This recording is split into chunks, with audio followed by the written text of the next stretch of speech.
Term आप मांग रहे हैं गौरव भाटिया जी इस बार जनता से, और अभी भी आप विपक्ष के भ्रष्टाचार को ही बड़ा इशू बना रहे हैं, उसी को हथियार बना रहे हैं। और इसी में सप्लीमेंट्री क्वेश्चन ये है कि भ्रष्टाचार पर आप बोलते हैं और फिर गीता कोड़ा को शामिल कर लेते हैं अपनी पार्टी में, तब कैसी छवि बनती है? आप कहेंगे कि उन पर तो कोई आरोप नहीं है, लेकिन मधु कोड़ा, उन्हीं के पति, और उन पर लगे भ्रष्टाचार के आरोप तो मिसाल बन गए थे देश में, जहां पर एक निर्दलीय उम्मीदवार ने किस तरह से पूरे राज्य को भ्रष्टाचार की सूली पर चढ़ा दिया था। तो क्योंकि आपने शुरुआत भ्रष्टाचार से करी है, मैं सबसे पहले शुरुआत करूंगा।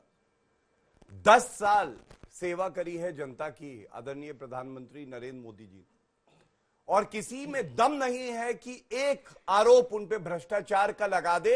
ये होती है गंगा जल की तरह पवित्र चरित्र, हिमालय की चोटी की तरह अगर आप खड़े होते हैं जनता की सेवा करने के लिए, ये जनता के आशीर्वाद से ही संभव है। और दूसरी तरफ मैं लेके चलता हूं, आपने कहा ना कि किसी परिवार का सदस्य अगर भ्रष्टाचारी है, आरोप लगे हैं, तो दूसरे व्यक्ति को, उसके रिश्तेदार को क्यों लेते हैं? तो सोनिया गांधी, राहुल गांधी और रॉबर्ट वाड्रा, पूरे विश्व में सबसे ज्यादा भ्रष्टाचारी परिवार कोई है तो वो गांधी परिवार है, जिसके 3 सदस्य, और ये तथ्य है, ये कोई मैं निजी आरोप नहीं लगा रहा हूं, 3 सदस्य बेल पे बाहर है भ्रष्टाचार के आरोप पे। और क्यों आएंगे? तीसरा जो टर्म है नरेंद्र मोदी जी ने कमाया है। आप बताइए, क्या ये बड़ी बात नहीं है? हमारे 8 भारतीय कतर में फंस गए थे, कांग्रेस पार्टी तंज कस रही थी, वो वापस नहीं आ रहे। नरेंद्र मोदी जी की 56 इंच की छाती कहां है? वो हमारे 8 भारतीय वापस आए हैं कतर से। ये ताकत है नरेंद्र मोदी जी की ईमानदारी की। दूसरी बात, मैं आपको एक जनवरी और फरवरी के जो अच्छे काम हुए, कैसे भारत आगे बढ़ा, ये बताना चाहूंगा। 5 साल का भी फिर ब्यौरा रखूंगा। आपको मालूम है अर्थव्यवस्था इस क्वार्टर की रिपोर्ट आई है 8.4% से ग्रो कर रही है।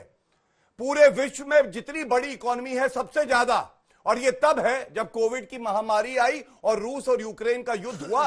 लेकिन भारत आगे बढ़ रहा है क्योंकि आपका प्रधान सेवक ईमानदार है। क्या ये सत्य नहीं है? जनवरी और फरवरी में भव्य राम मंदिर कहा था वहीं बनाएंगे, और बना के दिखाया। अगर कह दिया, वादा कर दिया तो पूरा करेंगे। यह है नरेंद्र मोदी जी की ईमानदारी। यूनिफॉर्म सिविल कोड संविधान में लिखा है। आज पूछिएगा लोग, जी मेरे साथी हैं यहां पे हैं, हमने उत्तराखंड में लागू किया, लेकिन ये लोग तुष्टीकरण की राजनीति करने की वजह से ये भी नहीं कहेंगे कि यूसीसी लागू होना सही है। क्या ये सत्य नहीं है? भारत रत्न गांधी परिवार का बच्चा पैदा होता है तो गारंटी क्या होती है? उसको अध्यक्ष बनना है कांग्रेस पार्टी का, उसको भारत रत्न मिलेगा।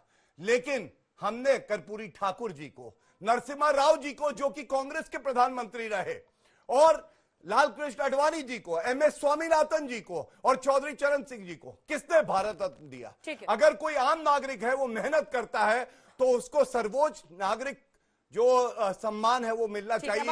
अगले राउंड में आलोक जी आपके पास आते हुए, क्या ये 3 राज्यों पर अगर हम फोकस करें, 96 सीटें आती हैं। पिछली बार पश्चिम बंगाल में 18 सीटें बीजेपी ने जीत ली, 22 पर वो नंबर 2 पर थे। 39 आउट ऑफ 40 वो बिहार में लाते हैं, 12 आउट ऑफ 40 झारखंड में। चैलेंज बड़ा है, और यहां पर तो आपकी सीट शेयरिंग भी नहीं हो पाई। देखिए, मुझे लगता है चैलेंज तो पूरे देश के सामने ही बड़ा है कि 2014 और 2019 में जो वायदे किए गए थे उनके ऊपर कोई चर्चा नहीं कर रहा है। 1,76,000 करोड़ का घोटाला हो गया, और उसके बाद 1 साल तक किसी व्यक्ति को न जेल में डाला गया, ना कुछ हुआ, और केस बंद कर दिया गया। आज कह रहे हैं साहब वो बेल पे हैं, वो भ्रष्टाचारी हैं, वो ऐसा। अरे भाई 12 साल हो गए आपकी सरकार पकौड़े तल रही, 12 साल आज तक उस केस को चलते हुए। अरे भाई उस केस को चलते हुए, जिस केस का आपने जिक्र किया है, 12 साल में प्रिलिमिनरी इंक्वायरी जिस सरकार से नहीं होती, उसको तो निर्लज्जता से डूब के मर जाना चाहिए। ये वही प्रधानमंत्री हैं जो ओ दीदी दीदी ओ दीदी, एक पुल गिरा था, उसके बाद गुजरात में 20 पुल गिर गए, जबान नहीं खुलती है इनकी। आज किस तरह से तमाम बड़ी बड़ी बातें आप उठाकर चल रहे हैं। गंगा की बात कर रहे, गंगा की तरह पवित्र। अरे गंगा का किनारा कोरोना का भूल गए, जिसमें उस गंगा के किनारे पे ही लाखों लाशें जिनको अंतिम संस्कार का नहीं मिला। आप भी गंगा मां की बात करते हैं, आप कहते हैं साहब वो गंगा की तरह पवित्र हैं।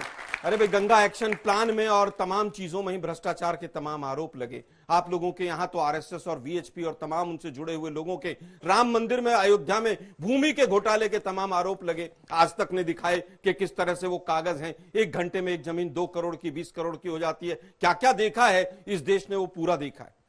भव्य राम मंदिर बन गया। अरे भाई सुप्रीम कोर्ट का निर्णय था, क्या बीजेपी ने बना दिया? क्या वीएचपी ने बना दिया? किसने बना दिया? बीजेपी तो पार्टी भी नहीं थी उस केस के अंदर। लेकिन आपको क्योंकि प्रभु राम से वोट लेनी होती है, आधे अधूरे मंदिर का शिलान्यास करके मूर्ति पूजन कर लेते हैं आप। हमारे सवालों का जवाब मत दीजिए, कम से कम हिंदू धर्म के जो 4 शंकराचार्य हैं उन्हीं के सवालों का जवाब दे दीजिए कि भाई किस तरह की मूर्ति पूजन हुई है, क्या वो प्राण प्रतिष्ठा ठीक थी कि नहीं थी। अब बात करते हैं यूसीसी आ गया, यूसीसी आ गया। यूसीसी में क्या है भाई? एससी एसटी उसमें नहीं, ट्राइबल उसमें नहीं, महिला वहां पर शादी करके जाएगी वो उसमें नहीं, रिजर्वेशन उसमें नहीं, लैंड का एक्ट उसमें नहीं। क्या यूसीसी आ गया? क्या मैं जमीन खरीद सकता हूं? उत्तराखंड में नहीं है, यूसीसी आ गया। यूसीसी में क्या मेन पॉइंट है कि 2 बच्चे लिव इन में रह रहे होंगे तो उनको थाने में जाके बताना होगा, ये यूसीसी है इनका। अरे भाई आप बताइए, मैंने 5-6 चीजें ली कि यूसीसी में क्या क्या है और क्या क्या नहीं। अब बात आती है कि साहब भ्रष्टाचार भ्रष्टाचार, इससे भ्रष्टाचारी सरकार तो आज तक नहीं रही। नोटबंदी से बड़ा भ्रष्टाचार कभी किसी ने देखा है? 13,000 साढ़े 13,000 करोड़ कैश पकड़ने वाला अहमदाबाद का व्यापारी कहां है? पूरे देश को पता है? किसी को नहीं पता है। लेकिन शुवेंदु अधिकारी आज मोदी जी के साथ खड़े हुए थे। ये वही शुवेंदु अधिकारी है जिसके लिए कहा गया था कि ये बहुत भ्रष्टाचारी। ये थोड़े दिन पहले एक मुख्यमंत्री आसाम के हैं जो सबसे ज्यादा भ्रष्टाचारी बीजेपी ने बताए थे, और फिर अमित शाह जी ने कहा अरे हटो, ये ऐसे सवाल नहीं पूछे जाते। वो मोदी जी के साथ खड़े होकर होर्डिंग लगाकर पोस्टर लगाकर चलते हैं।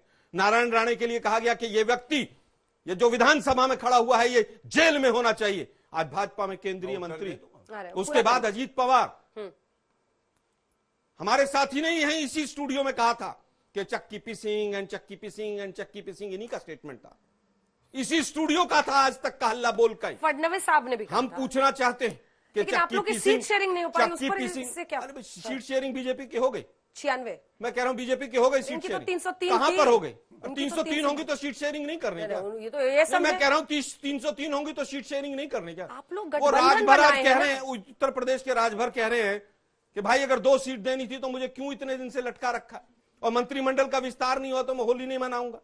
जो गालियां देता था मोदी जी को, आज वो व्यक्ति यहां पर आ गया। गीता कौड़ा को और सबको ले लेंगे और फिर चंडीगढ़ जैसा कांड करेंगे जिसमें सुप्रीम कोर्ट में पर्चियां गिनी जाएंगी और उसमें बीजेपी के मुंह के ऊपर ताला लग जाएगा।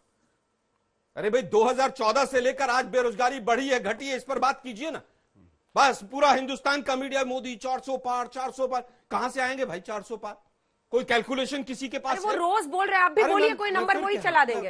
आप अभी बोल दीजिए, अभी चलवा फिर कहूंगा, मैं फिर अभी चलवाऊंगी, मैं फिर कहूंगा। हाँ। 400 पार ईवीएम है इनके पास? क्या ईवीएम सेट है 400 पार आएंगे? क्या किसी तरह से आप एक बार भी बताइए ना, बंगाल के लिए आपने क्या क्या किया? आप बताइए ना, 70 लाख बच्चा उत्तर प्रदेश का जो पेपर लीक हुआ 4 दिन पहले, आज फिर लीक हो गया। ठीक है, आज आगरा में 3 पेपर फिर लीक हुए, लेकिन उसके बाद भी, लेकिन उसके बावजूद भी अरे 10 मुद्दे हम भ्रष्टाचार पर लड़ाई लड़ेंगे, हम इस पे लड़ाई लड़ेंगे। अरे भाई 10 साल हो गए, मेरे काबिल वकील साथी खड़े हैं यहां पर, मुझे बताइए एक FIR जो 2014 के बाद मोदी सरकार ने